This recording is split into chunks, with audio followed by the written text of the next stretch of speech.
children of the land, do you hear echoes of truths that once rang clear?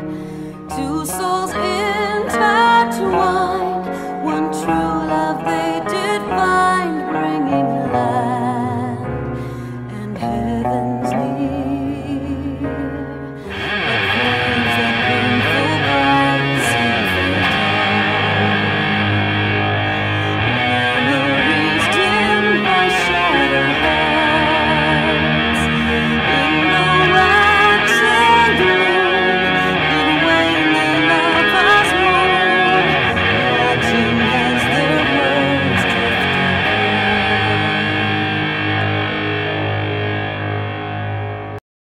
Hello and welcome to the 19th episode of the Whispering Dog podcast. Yes, I know the number this week. Go me! Ooh, numbers! Yay! Well, for the past couple weeks, I forgot what number we were on, so we're one away from our 20th episode. Woohoo! Nice. It's always a good milestone. And if you forget, we are a weekly Final Fantasy XIV podcast.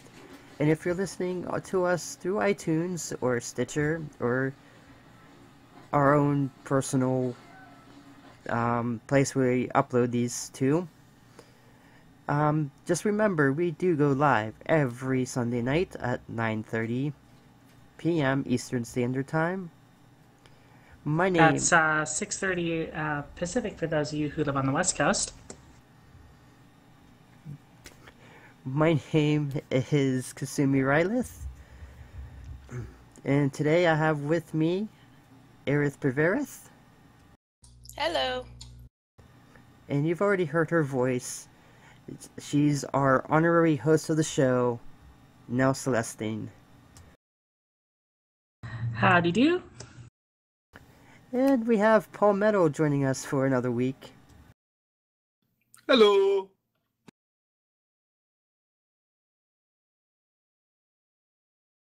I hit the wrong button. Okay, we're still on. Okay, good, we're still live.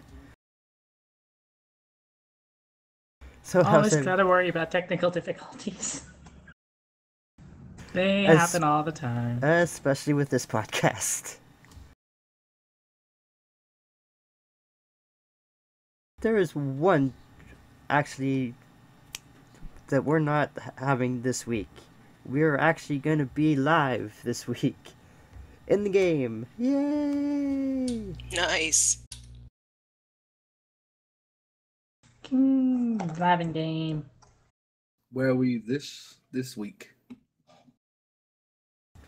We are in Mist, near the festival grounds there, for this,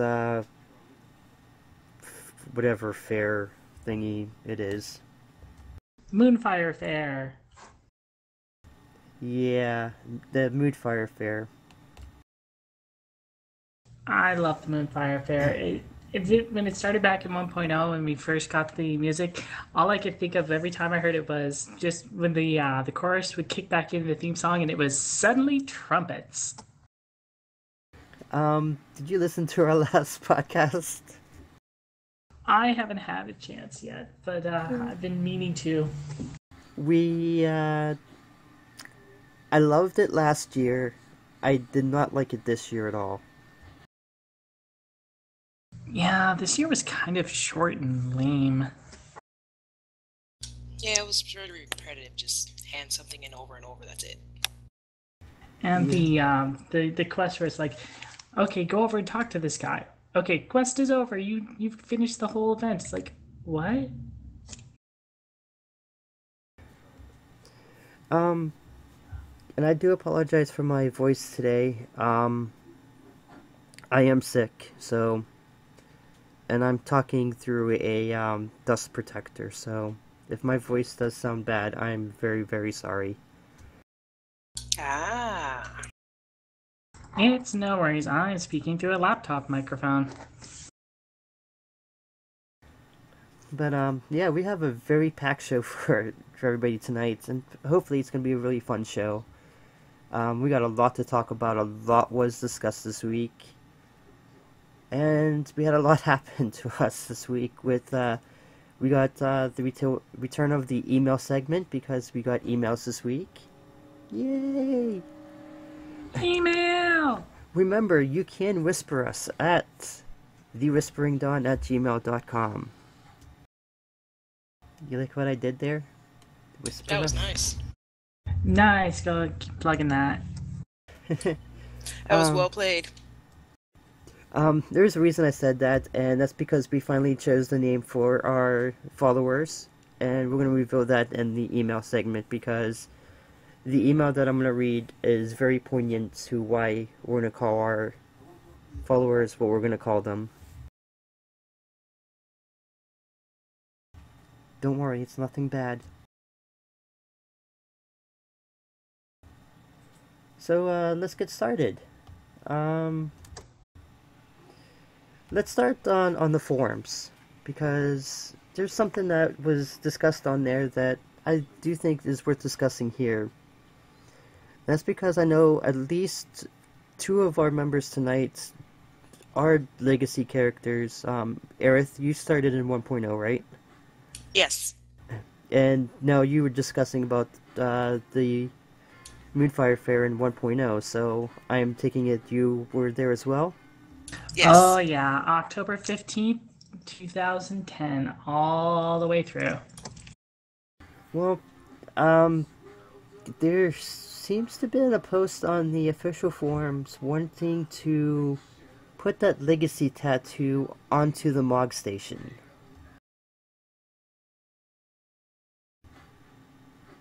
Eh. I can understand their reasoning for it, but I am going to answer with the same thing that I said on Twitter. No. Hell no. Hell fucking no. No fucking way over my dead body. Thank you for saying that for me.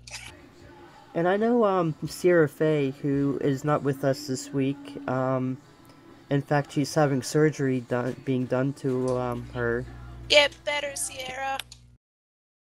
So we hope you get better. We know you're listening, so get better.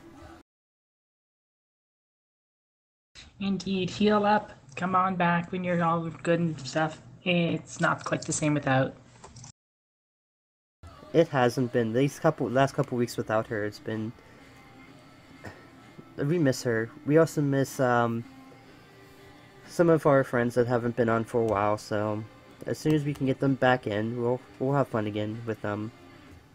Giganta, we're talking about you if you're listening. We miss you. We really do. I miss a lot of the people that don't come on very much anymore. But I know Sierra has the legacy tattoo, or the legacy tattoo as a real life tattoo. So I don't know if she would like to have that done through the Mook shop either. So. Well, I'm going to bring up a couple of points here about it first. First and foremost, the Legacy Tattoo is technically separate from the Legacy campaign. Any character that was in 1.0 that is carried over to 2.0 has the Legacy Tattoo. Any character that is made afterwards does not. And it can't be like a character that you made and weren't paying for in 1.0. It had to be active at the time that they made the last file save. Oh, okay. Because I have 7 or 8 characters on Balmung, and I only have 3 of them active at the time, and only those 3 have the Legacy Tattoo. Yeah, only 2 of mine do. So maybe actually have the legacy tattoo on the Mug Station, and hear me out before we get the pitchforks out. But only for people who have legacy accounts. That way they can put the legacy tattoo on their newer alts. That I could see as somewhat reasonable. I wouldn't charge a whole heck of a lot for something like that. And what they could do as an offering is make additional tattoos available for everybody. Because let's face it, there's not really a lot of body art that's not attached to certain pieces of gear that are out there currently. I would love to actually see tattoos in the game. Yeah. Yeah, but the Legacy tattoo should stay exclusive to the Legacy accounts, specifically the ones that were active then. The only things that are technically part of the Legacy campaign and can never be put on the Mog Station or re-released are the Legacy Chocobo, the reduced subscription cost, and the name in the credits. Wait, name in the credits? Yeah. I have to read the credits again so I can see your guys' name in there. Good luck. It's a 2-hour wait on that thing. Those ending credits for the Legacy section are 2 hours long. 2 hours? Yeah, it's serious. 2 hours. Ouch. Rufles in your chat says, instead of asking for Legacy tattoo, why not ask for more tattoo customization? Yeah, we kind of just talked about that, and I do think we should. I mean, we should have more tattoos. Yeah, but you gotta think about from a developer's point of view, that's actually really hard to put in. Because you have to find those of like non-copyright pictures that will kind of mean that unless they get their artists to draw them, and also with positioning, there's a lot of coding involved in that. And then you have to like probably like stop the actual game itself, like probably for like I'd say like just for like a whole day, just so you can put it all in there and make sure it works. So it's kind of hard to put the customization for tattoos actually in there. True, but if they can make pieces of gear with tattoo-like markings on the body and they can do a legacy mark, I'm not saying it's something that wouldn't take time, but the Mog Station pays essentially for Mog Station stuff. So when people spend money at the Mog Station, it funds further stuff in the Mog Station, not necessarily game subscriptions covering Mog Station stuff. So what they could do is use some of the money from the Mog Station, get a programmer or two to focus specifically on, like, say, tattoo art or something that characters can get. And what should be is probably like cross account that you can toggle on and off. Well, I mean, you actually raised an important thing there about the gear. I mean, we have a glamour right now called the Emperor's New Blank. We can probably put something with a tattoo in there as a piece of gear. Well, they have, haven't they? Yeah, one one of the fisherman swimsuits. Yeah, one of the swimsuits you could get from Desynthing and Fishing, I believe, gives you an arm tattoo. Yeah, it gives you like a sort of a tribal tattoo. Okay, well, there's one solution there. We can keep on releasing more and more glamour like that then. Make some of it available in Mog Station. Make some availability in events. Yeah, I could see that. That would be a way to work around it. Just make it pieces of gear. And that way, it doesn't take any more developer time than just say putting another piece of glamour into the game. Yeah, it's only really just retexturing with the Emperor's new robes. So like that, like it's just blank. You can just have you can just retexture that for let's put like a tattoo image on there, and you can just use that. That's actually really simple. And there you go. There's the problem solved. And they can release like 7, 8, 9, 10 designs. Maybe add one once a patch or something like that. Just there you go. Like make it like $1 or $2 on the Mog Station, so that way people can be like, oh, I feel like this tattoo for now, and then they can get it and just store it away later. Yeah, I agree with that. I mean, it gives people to the Mog Station store, because if you want the tattoo gear, then you go up there and buy it, or you wait until like an event to get it, and there we go. Square Enix. I'll approve that. Actually, speaking of events, the seasonal event from last year, The Rising, is going to be back. and I actually like this. Um, did anybody do the Rising from last year? I did. Yeah, I did. I did. I love this one. This is my second festival coming into the game, or second event coming into the game, and I absolutely loved it. I mean, you talked to that one guy who told the story, and oh my god, that was an amazing cutscene. That bard is actually supposed to represent Yoshida-san, and that bard was actually in 1.0 as well, and he's the one that Yep. gave 1.0 players the Gubu mount. That is cool.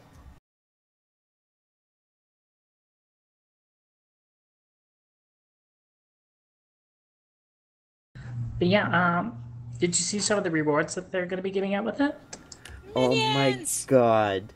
Wind up Ice Hearts, a wind up Yugari doll, and then the Heavens Cracker.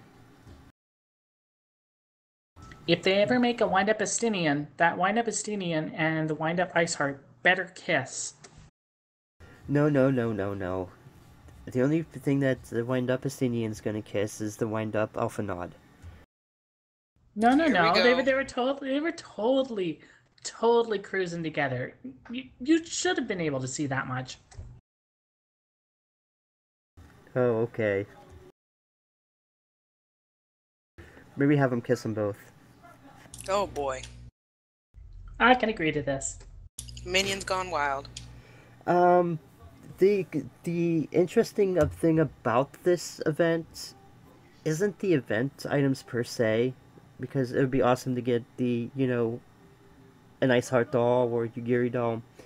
It's the fact that one of the quest lines from this event is going to reveal the new primal that's going to be coming in 3.1. I am not sure if it's going to be a throwback or if it's going to be a new primal altogether, and I'm hoping that it's a new primal altogether. Me too. I really like what they did with Ravana, so I'm hoping that they keep doing more original stuff. I'm calling right now for the Amenphilia primal. Nah. That's why she had to go back, was because Hyland was telling her, you have to go back and become a primal. Nah. Yes. That would not be a fun primal. Why not? She's You annoying fight as your hell. friend. I don't want her to come back in any way, shape, or form. Oh, hello, the Mid-Break Radio people. Come on in. Have a seat. Yay, we're being raided! Woo!